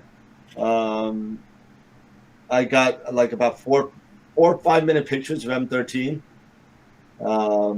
And I totally blew out the core of everything, but I just wanted to see if I could do it. So that's one side. That's the other side. That's front side. And yes, that looks like I'm looking right into a tree, but I'm not. I'm under it. So no, you're looking into the power line instead. So the one thing you see, actually, you can't see it, but the second power line here, maybe you can see it right there. Yeah, I can see it right there. Okay, so I probably should have moved this base about a foot more back or a foot more forward because Polaris is right behind that second power line, right there. Can we rotate the Earth about a 16th of a degree? Yeah, can everybody just get up? Just everybody stand up right now. Everybody stand up and jump right now. I'm gonna count to 3. Let's see if everybody does it. If everybody, if the 7 people, you think the 7 people that are watching? Hey, we're up to 9. We're up to 9. Oh, we're up to 9. All right. We were at 11. We're at 11. Rock and roll. There we go. Seemed to be our magic number. You know, we would have been to 12, but Teresa decided she had to do her bio break and walk away for a quick snack. Teresa, you're killing me. What, you know. Let's see. Let me turn this off and get back up. Which one? Stop sharing screen of the center. There you go. There we go. And there we go. Let's see let's see what they're saying on the chat. Let's see. Yes, the CWO 1600 works on the Rasa. Yeah, it does. I believe a fellow by the name of Chuck Ayub uses the CWO 1600 with his Rasa 8. He does. He does. He uses a filter slider with it. Yep. Yeah, he uses the Altair. He also has a 294. Yes, he does. Looking good. Mark said, cut the telephone line. I was going to say, we don't really have that problem here because we bury all of our telephone lines except for the transmission wires. We hate you. Yeah, I don't think I've ever seen any telephone lines around here. You know, we're going to make an episode that says everyone hates Jason. Wouldn't be the first one in history. It's the same as everybody hates Chris. It's now everyone hates Jason. Everyone hates Jason. That's right. So, yeah. No, Jason is a more than welcome member of the AstroWorld team. So everything's all in good fun. Oh, absolutely. Mark said he wants to add his 2 cents about hating you. He's got a longer list. He knows you a lot better than I. So yeah, we're gonna have the AstroWorld social distance party. So actually, we're having one now, I guess. Yeah, right. So say we're doing pretty good. We got east, central, and southwest. There you go. I wish I could say that was done by design, but it wasn't. But it worked out pretty well. Yeah, it did. Yeah, speaking of heading east, you know, I can't wait, man. Yeah. Next week. That's next awesome. week. That's going to be awesome, man. I'm getting some new gear, and I'm going to meet up with my man Dan here. We're going to meet face to face for the first time, and dude, we should do like a live. We should do like a live video, and we can live on Facebook. Yeah, Jay, man, we could do Wirecast Go, and we could just stream it live. We'd be like, "Hey, what's up?" There it is. We'll have Wirecast. The social distance fist bump. You know? Yeah, there you go. So I'm looking forward to it, man. You're gonna, we're taking a trip out to the east, and I gotta I'm grabbing some new gear, and I'll show that to everybody a little bit later. But tell them what it is. Sure. What the hell? I'm retiring the CGX, and I'm actually, and I am doing. Yeah, he's like, I'm sorry. No, I think the CGX just retired you. Yeah. Enough of you! You can't handle me. I've had it. I've had it to hear you. I've had it with you. You don't know how to handle a real woman. I leave you. You see, chicks can't hold the smoke. Yeah, exactly. No, I am actually getting an Ioptron CEM60. Another one joins the family. Nice. Yes. So we're I'm loading up the truck and we're heading to Jersey. Going to Jersey. We're going to Jersey. Going to Jersey, nice. You know what? Well, I'm gonna take you to Pizza Land. That's on the Sopranos trailer. All right. So it's going to be fun. Me and the wife and the kids, we're going to load up the van and we're going to go. Oh, you're all coming? Yeah, I think we're probably all going to come. Oh, nice. We're probably all going to come. So this will be like the battle of the pizza, Chicago versus New York. Versus New York. I love that. You're out of your mind. You're out of your mind. I love thin crust pizza. That's my favorite. I'm not much of a Chicago thick style. The deep dish. Yeah. Deep dish. That's not me. I love thin crust. So that's all me. I'm all good with that, man. But you guys have those monster slices, though. Good God, those things. No, you see, huge. In all fairness, the city gave that a bad rap because the city does that a lot. With those big double slices that. Yeah. It's too much. They flop all over the place. You got grease and crap going all the way down your arms and your face, and you take a bite of it and it comes out the sides. I mean, it's impossible to eat. On Long Island, you got normal human-sized pizza slices. Okay. So right. It's not a 16-inch pizza into 6 slices. It's 8. Okay. Oh yeah. So in all fairness, Long Island makes better pizza than New York City. I was going to say, New York City, I think they do it that big and greasy, so you got something to bounce off people as you're going through the subways. Oh, God. Well, I haven't been in a subway in almost a year, so I'm done with subways, especially even now. I don't care how many UVC lights you got in there. All right. But no, it'll be, so I think we're going to bring the whole crew. So it'll be kind of cool, to meet up with Dan here. I'm going to, hang out, break bread, and, have some fun for a little while. Absolutely. And you know what I was thinking? You said you were staying in Philly, right? Yeah, I think we're probably going to stay in Philly. Yeah. So maybe we'll meet you in Philly because down south, that's closer than where you're going. Mm-hmm. Yeah, because I'm going somewhere southwest Jersey to go meet with this gentleman to grab this mount. So yeah, perfect. We hang out at the city of brotherly love. It's all good. I'm all good. Let's see. So my kid would be like, let's go get a cheesesteak. Yeah, I'm gonna go get a cheesesteak. And then let me get that pretzel with mustard, man. Mark said, gotta have the deep dish, something to sink your teeth into. Oh yeah. All right. And Mark said, apparently I need to learn how to fold the slice. Okay. I don't know. It's kind of like rip this piece of paper 16 times. It just gets too thick. My mouth isn't that big. See, that's why I like Detroit style. It's kind of a hybrid. Yeah. And apparently Jane loves our tangents. From filters to pizza, haha. Yeah. We're well rounded. We got lots of them. Yeah, we sit there and we change. We do our thing in the beginning, and then we come back to it. Don't worry. We do. So I'm looking forward to this mount. I'll be honest with you, the CGX, it has, we've had our ups and downs with it, but it's worked out. I mean, I made some great images with it. I have had really good images with it. But the Ioptron, I'll be honest, I've wanted an Ioptron for quite some time.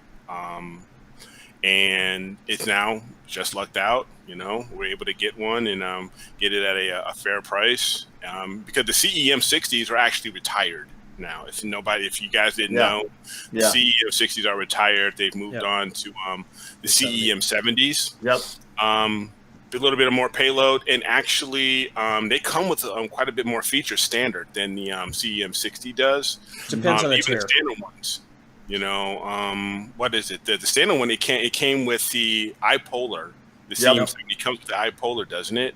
The 70 base does not have the iPolar. You have to buy the iPolar version. So there's two levels. I've been looking at them. Right. So the base version has the USB sled and the power.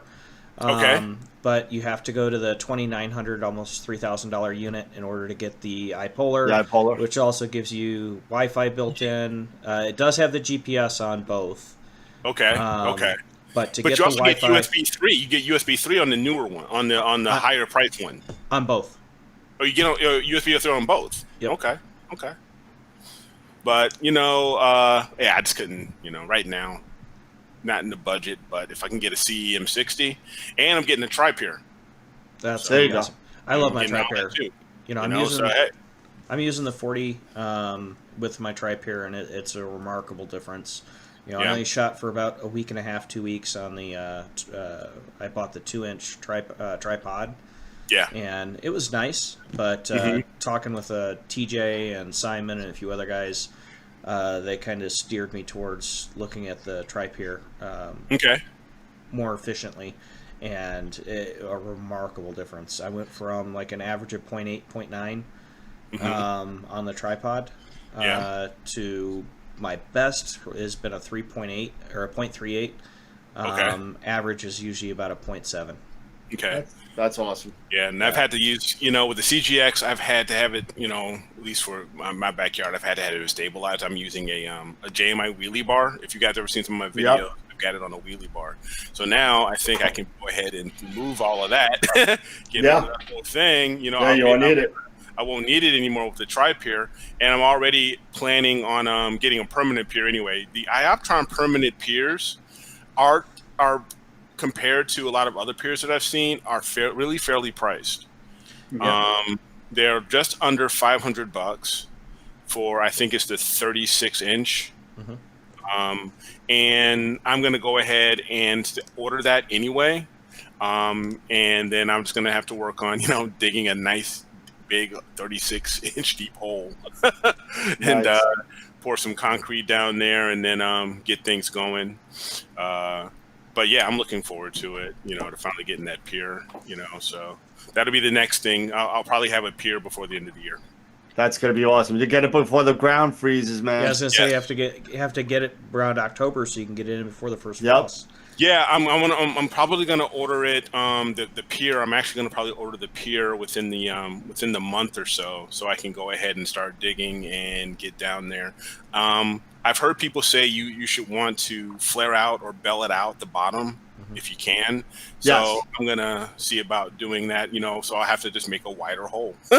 And at the bottom, at the bottom of the 3 feet, try belling that thing out. Yeah, belling that thing out. So, it's so not basically, fun. So what I was thinking of actually doing was just making, like, say, even if I have to hire some people, making like a 12-inch or 18-inch diameter hole, and just making it just go down and then drop the bell, because I think you can buy, a bell concrete form, that you can put right there on the ground, put some rebar and set the concrete in there, and then could put a sonotube, drop that in there, and then just back, once everything's set, then I can backfill later, with some sand and stone and whatever else, and gravel and dirt, whatever. But yeah, gravel and dirt. Yeah, what other kind of crap, that would dig out in there. But And that's the one thing, I was talking with TJ when he did his, and he backfilled, I believe, with gravel right up against the concrete. Yep. It's going to help with drainage and whatnot, but it's also going to help keep it from shifting a lot. So you're not dirt right to concrete. It'll give a little bit of a buffer. Yeah, and that's what I was thinking of doing is just, filling in, maybe at the bottom, putting some sand down for drainage and then filling in some gravel. Don't do sand, do all gravel. Just do all gravel? Okay. Yep. Any particular type? Can I just do basic pea gravel, or is there a particular type? I do half minus. Okay. So it'll be 1/2 inch to 1/4 inch pebble. Okay. Pebble. Okay. Yep.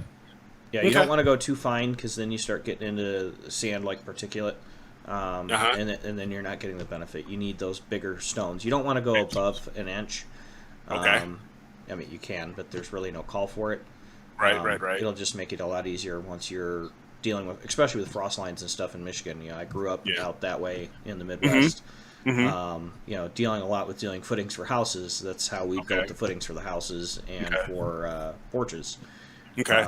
So we would, once we poured everything, we would put like 6 inches of gravel at the bottom, and then once it all hardened and we were able to pull forms, then we would take and backfill with like 2 to 4 inches of gravel. Yep. And then once the gravel was in, we would start backfilling with dirt. So you fill up like 6 inches at a time and come up. Okay. That's cool. Well, you could, what you could do. You could fill it like I did, and I'll show you how he filled it. Just fill it with concrete. How come it's not letting me share? I don't know. Oh no! You should be able to. Failed to share screen. Permission denied. Right now, I got your other camera shot. But oh man, bummer.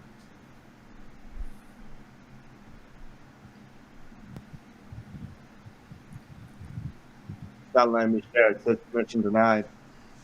It can't have permission because it's open. Let's disconnect. Oh well. Oh well. Yeah. You guys want to know what I filled it with? I'll put it on my Facebook page. So here is I was to get you guys an idea of here's my plan. I don't know if I've actually showed this to you. Let me show you.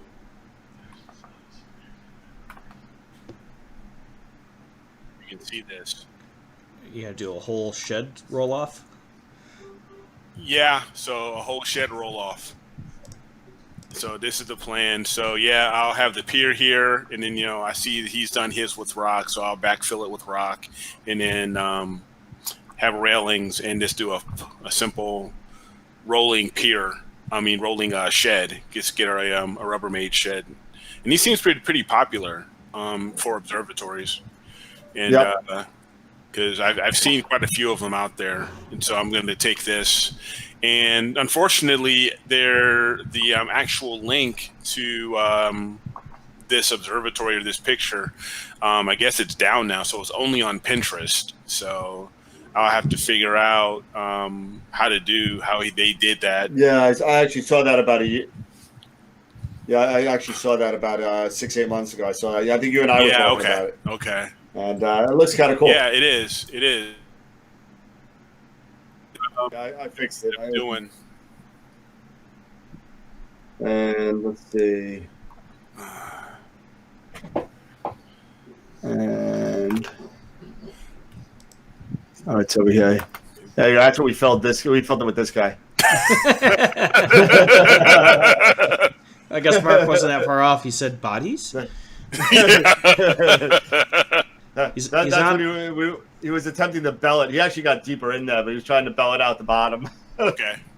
But so that's as far as we got. Yeah, Mark says bodies, and I say, well, come on, Mark. He lives in Long Island, not New York City. Where do you think all the New York City mobsters put their bodies? Exactly. Long Island, Brooklyn. They're going out to the nice, sparse. It was all farmland, Uh huh. Isn't that where Sonny Corleone got hit? Long Island? Yeah, I think he did. from The Godfather. Yeah. Yeah, yeah. I've got those movies. I have to rewatch those again sometime. Yeah, you know, I love those movies. if you're ever gonna watch Godfather, you gotta watch it in chronological order.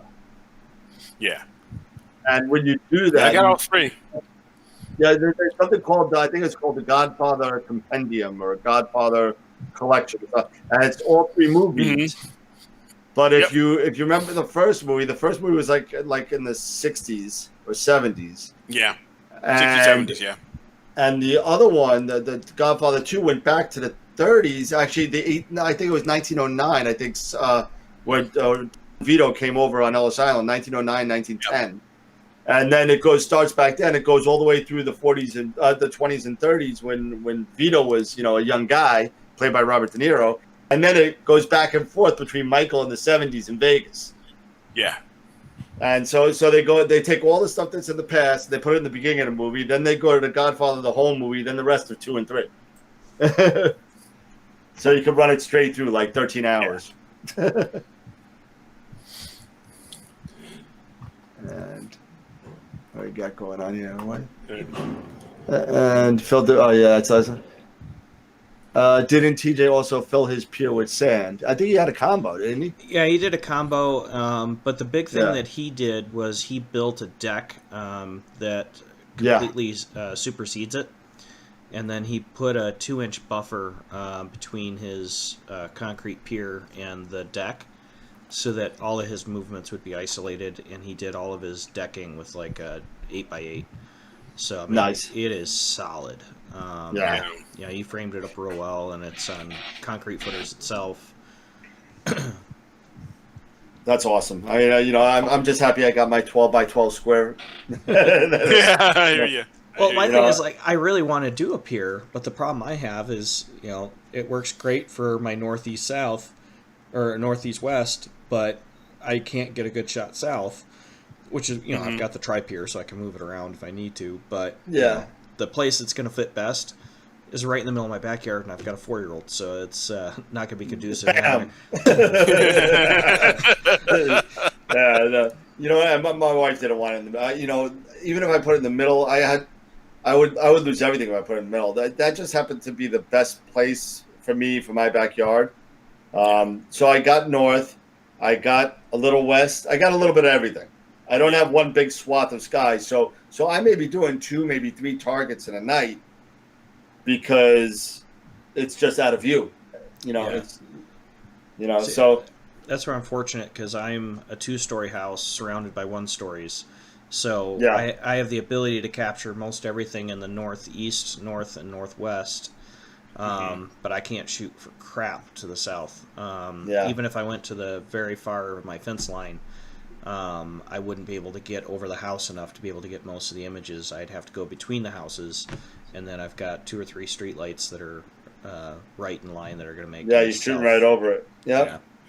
Yeah. So. Right now I've lucked out. I have great shots of the north and the east and west. The south, I can't.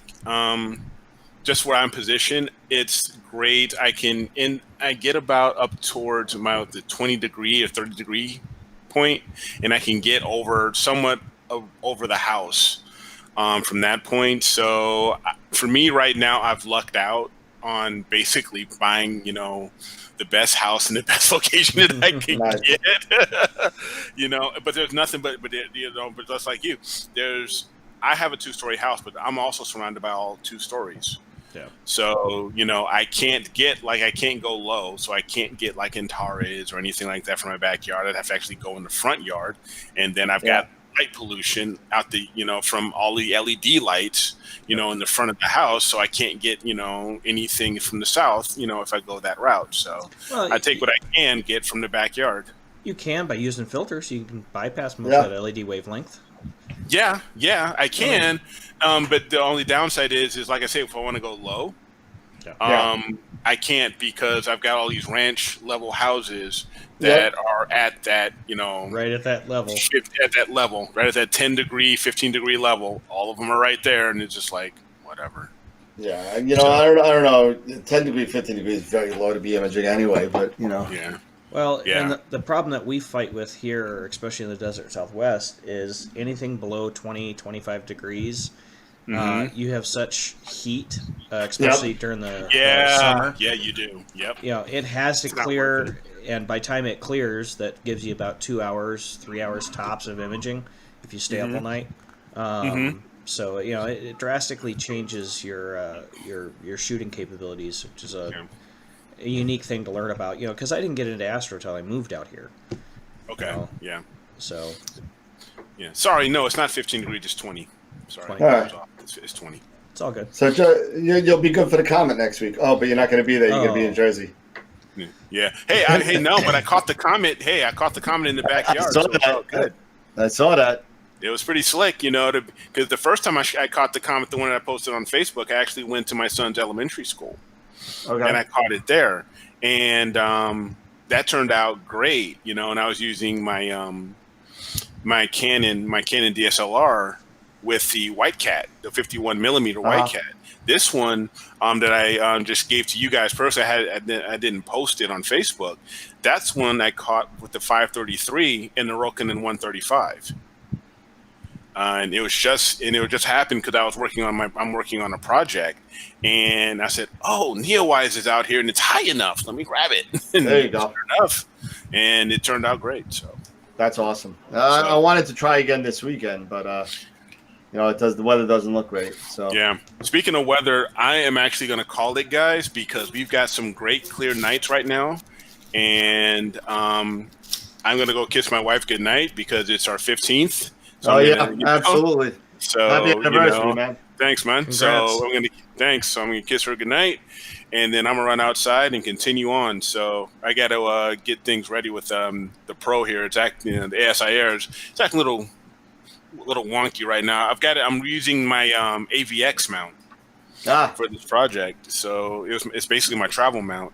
It's acting a little wonky, so I think I'm gonna have to reboot it, and then realign, turn it on again. Realign and get everything squared away again. Because with the AVXs, unlike the CGXs, you there's no last alignment. There actually is.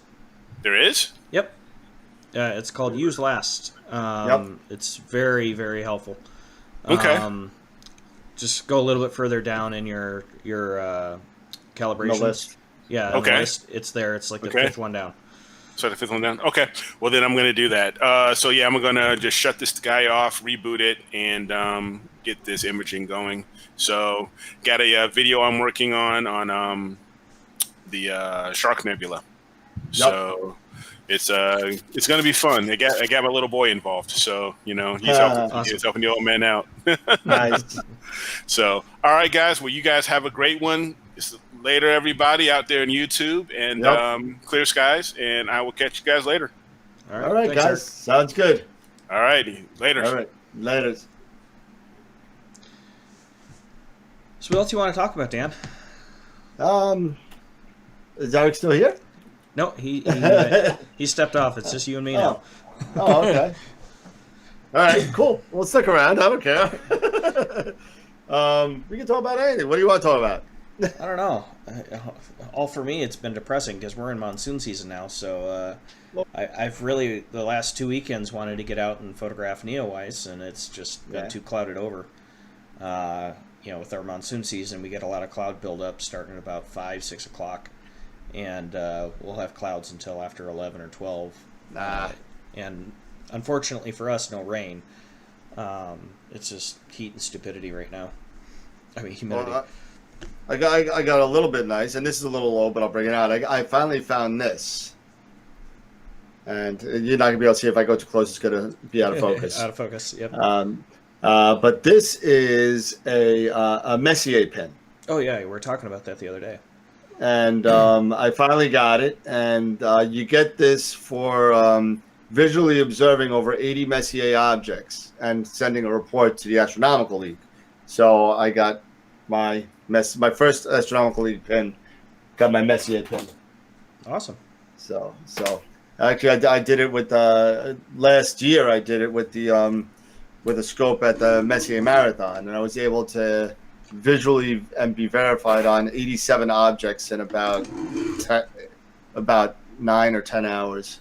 Wow. So it started at like 7 o'clock in the morning, and then I stopped at like 3. I couldn't do it anymore because there's like, I don't know if for those of you guys that have not done a Messier Marathon, there's a big space at the end. If you want to get all 110 items, you can. But it starts really right after sunset, so you got to get the things following the sun. And then in the morning, there's like, when you get like up to like 90, to get the last 20, you got to wait till right before sunrise. And it's just, I'm not waiting that long. I'm not doing it. That's literally like 12 hours. I'm just not doing it.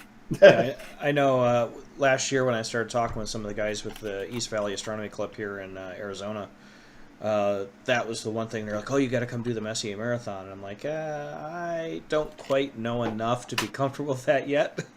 Oh, yeah. But I'll come and watch what you guys are doing. But, unfortunately, because they're all competing technically, they're not as social as we typically get on some of our other meetups. No, don't talk to anybody. Yep. I gotta get this one. I gotta get this one. I gotta get this one. Yeah, I only got like 5 minutes because, especially right in the beginning, these things like I want to say in the beginning, the M like 70s and Libra and stuff like that. They're Virgo. They start going down really quick because you got to catch them right because they're following the sun in March and April. Mm-hmm. So you got to get them. You only got about 30 minutes to get about 8 objects because they'll be set. They'll be too far down. You won't be able to see them. So everybody, like when you're doing a Messier Marathon, you don't want to talk to anybody. Yeah. You just, finally at like 3 o'clock in the morning when you get that space where you've done all the objects you get, now you're waiting for the other stuff to come up. Then you got 3 hours to talk.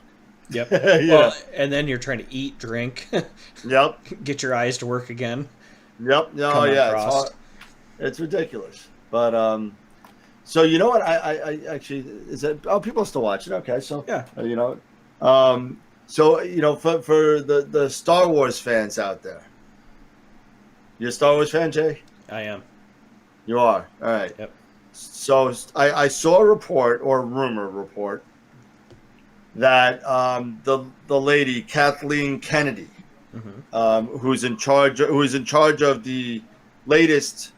Well, she was in charge of Disney during the latest set of prequels, the Rise of Skywalker and Last Jedi and the Phantom Menace. Not Phantom Menace. Whoa, no. Phantom Menace. No, that's Force Awakens. Yeah, there you go.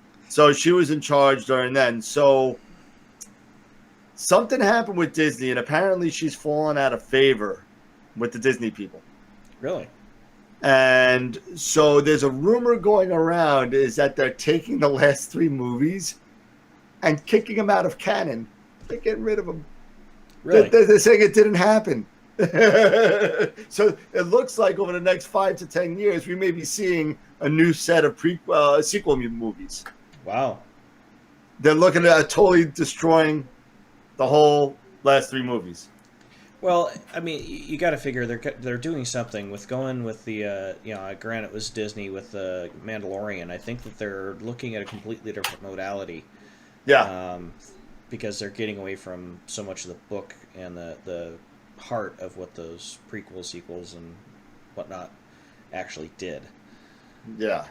I've been a huge Star Wars fan for, I don't know. I saw the first one in the movie theaters in a drive-in movie theater in 1977, and I've loved it ever since. But you know what? And I've said this on one of the shows. I think it was before you got there. I swear, the Force Awakens. No, the Rise. Sorry, the second one, The Last Jedi, has the dumbest scene in any Star Wars movie ever made. The dumbest scene. No matter what, take all 9 movies together, and there's some dumb scenes. But the scene where Leia sucks herself in after being sucked out of the ship with the Force, and she's frozen half to death in there, and she floats herself back in. That is the worst scene ever. That's my spiel on that. But that was just horrible. I was like, what is that? They should have just killed her. They should have just let her go. Yeah, they had to bring her back for the all the ghost appearances. What? They in the 3rd movie they CG'd her anyway. She was in Ewok Village or whatever the hell she was doing with the hat. Mark said Disney destroyed the storyline. Yes, yeah, they did. No, they didn't, because Force Awakens was Star Wars reimaged. Yeah, that's it. Same exact story, some of the same exact facial expressions on some of the characters. I mean, it's ridiculous. It's basically the same movie with better special effects. It was just horrible. And then you got Go ahead. Well, I'm just waiting for him to redo Spaceballs. I'm surrounded by assholes. But you are one. The best part of that movie was Michael Winslow, the guy from Police Academy. And he was making the sound effects guy. Yep. Well, the sad part is nowadays we won't be able to air that type of stuff just because of the nature of the comedy. I think we said something about it. We were talking about that last week about Blazing Saddles and other movies that wouldn't be able to exist exist these days. Between Blazing Saddles probably shouldn't have existed in any timeline, but it was so racist. It was incredible, but it was a great movie. It was a great movie. Mel Brooks was just awesome. I love that guy. That guy's hilarious. Yeah. Hey, well, it's 10:45. You want to call it? It's up to you, bud. I don't really have a whole lot to kind of interject at this point. Filters, obviously, because I only have 3 of them. I don't have the wealth and breadth in which you guys do. But one of the big things for me was kind of getting clarification of looking at maybe needing to pick up the HA filter. Yeah. Just to start really focusing in and doing the false color and using that as a luminance channel. Yeah, I mean, if you had a mono, I'd be like, you might, a lot of people do this. A lot of people get sucked into when they get their first set of narrowband, whether it's just the H alpha or the whole set of the 3. Yep. The Holy Trinity. Yeah. But a lot of people get sucked into just doing H alpha black and white, and and that's it. And there's nothing wrong with that. And it's a really good way that you get great detail. You get awesome contrast because it's literally black and white. Yep. And you know what? You could do it in the full moon. Yeah. I mean, you don't have to wait 2 weeks. Well, to have image. And that's why I've really loved using like the L Pro and the L Enhance, because I can shoot not on a full moon, but I can shoot about 30% either direction of the full moon. Yeah. And still be able to grab an image as long as I'm not imaging towards the moon. Right. If it's directly hitting more than about 5% of my scope, then I start getting a little bit of flare. Yep. And as I discovered the hard way, if I point it too close to my house with my infrared security cameras, I get a really nice weird flare as well. Nice. Mark wants to know if you want to borrow his 1600 in filters. He's just giving stuff away, this guy. Well, he's trying to get me hooked. I really want to go that route, but I'm afraid the amount of money it's going to take for me to get involved in it. Yeah, I've got so many other I hear you. irons in the fire. Right now I've made a substantial investment in a couple of, cheaper than retail, but buying camera and camera gear because I'm doing some videos for people. And sure.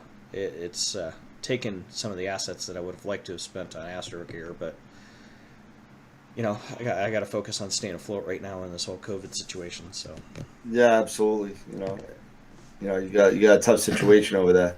Yeah. So, but we're rolling with the punches and we're staying afloat, so things are going okay. Yep. And this has been a great kind of distraction of sorts, and I've learned a ton being part of the team here. But also a little bit more forward-facing than I'd initially envisioned. But hey. It's been great, and having you guys as a sounding board and working through some stuff together has been absolutely amazing. No, we're all, that's the thing, that's the reason why we're all doing this, is because, we want other people to learn about the mistakes that we've made. It's not about subscribers. It's not about how many people watch. It's how many people can we help to get through the issues that we've already had, so you don't have to go through the painstaking pulling your hair out errors that we've already done. So, Well, and like you're doing, granted it's a client of the camera shop, but going and helping people, having that availability to, hey, we're having this issue, can you help talk us through it? Yeah. Has been not necessarily directed at me because I'm not there yet, but being able to help on a more of an on-call basis to bring the community tighter together is going to be very helpful as we grow. Yeah, absolutely. I mean, a lot of people text me on Facebook Messenger. I mean, I got to get about 10, 15 texts per day regarding just telescope stuff. Yep. Whether that's people from Long Island or people from all over the country. It's really interesting, and I answer every single one of them. So, and if I don't know the answer, I'm not going to BS you. So if I don't know it, I'm going to tell you I don't know what you're talking about. But let me take a look into it, and I'll see if it makes any sense, and I'll try and get you an answer, and I probably will, but it just makes some time. May take some time. Yeah. But most of the times, I'll be able to get you some sort of answer within, hopefully. And if you're out, well, depending on where you are in the country, if you're out imaging, I'm probably out imaging if it's nice. Yeah. So don't be afraid to text me anytime through Facebook Messenger at all. When I pulled my phone up earlier, I was actually looking at cloudy nights to see if, or clear skies, to see if there was any shot for tonight. It's not looking good. No, I just had a rolling thunderstorm roll through. So my my pier all put together got its first storm out of the way. So So yeah, we're at right now it's about 69% cloud cover. Yeah, I think I'm pretty sure I'm at 100, but well, I was sitting there earlier today. It was at zeros most of today, and I'm like, oh man, I might be able to image tonight. There you go. Hundreds, 99s, all white. You can't see the numbers, but you can see it's all white. Yeah. Yep. That's the one nice thing about using the GoPro. It'll focus. Yeah, I mean this will focus too, but yeah. it's got autofocus, but I take it off because it's a noisy lens. Well, and it'll hunt. But you'll hear the. I don't want to hear that. Neither. All right, so I think it's almost 11 o'clock. I think I'm gonna hit the hay. All right. All right. Well, as again, we appreciate you guys all logging in and clicking on to watch this later. We're coming up on our 2-hour mark, so I hope you guys got something out of all the work that Dan and Eric put in with the PowerPoint and. I gotta give the props to Eric on the PowerPoint. He actually did that all on his own. So nice job to Eric. Yeah, but it was nice being able to pull all that info together, and it might be something that, other than just replaying it here in the video, we might try getting it up on our site once we get that up and going. So, and we got. Well, I don't want to. No, I won't even say it. I'm not gonna say it. Not yet. No, too early. Too early. If I say something, it won't be up for like 5 years. No, we've got a lot of stuff in the works, guys, and I hope that by your continued support, you'll see that we've got a lot of things coming for you, and we're really working hard in the background to develop this to take it to really the next level and compete with some of the stronger or people that are out there, not as a competition, but as a support. So we're looking forward to what we've got coming for you. Yeah, because we're all in this together, whether you got 120,000 subscribers on YouTube or 5, it doesn't matter. We all got to start somewhere. And I think the way we kind of grow as a community is we all give our input in. And you take what you could use and you leave what you can't. So, and that's what it's all about. So with that, we'll say goodnight. Yep. And, I'll just say my tagline. Remember, keep imaging. Keep educating and keep having fun. And we'll see you next Wednesday, 9 p.m. Eastern. And have a good night, guys. Clear skies.